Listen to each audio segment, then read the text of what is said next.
Good evening, everyone. While growing up, everyone used to ask me, what do you want to be? What do you want to do? And I used to say I wanted to be a doctor or a nurse, but after I started watching shows about surgeries and seeing blood in the needles, I changed my mind. Throughout high school, I was trying to figure out what I wanted to do, and I still couldn't figure it out.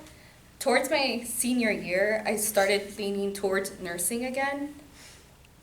Uh, After that, when I graduated high school, I started working at an elementary school. From there, that's when I learned that I love teaching. I work with students every day. I work with students from K to 3.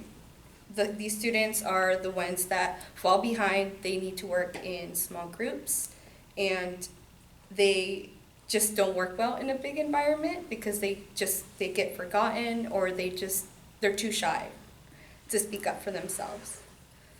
Um, while while doing this, I met these two students that have always stuck with me.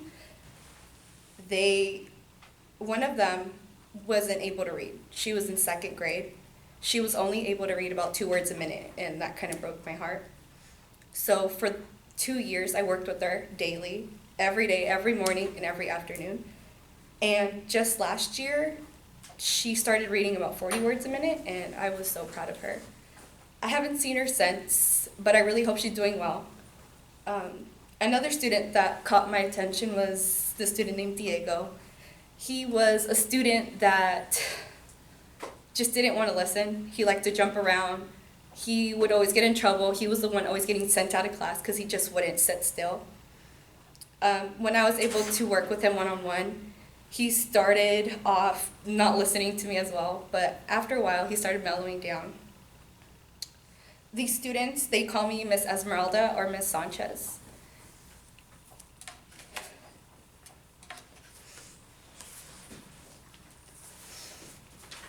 My positive attribute, I would say I'd be passionate.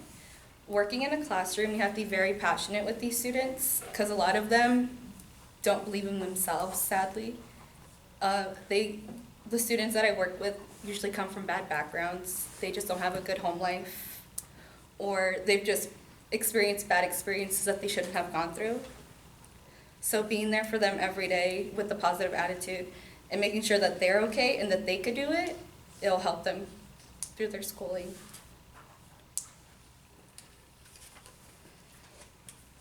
Something very interesting that happened to me in 2019, I would say I made a lot of new friends. I made a lot of new experiences that I would take with me till this day. But also, I would say that I also lost someone very important to me. And this person left me with a lot of lessons.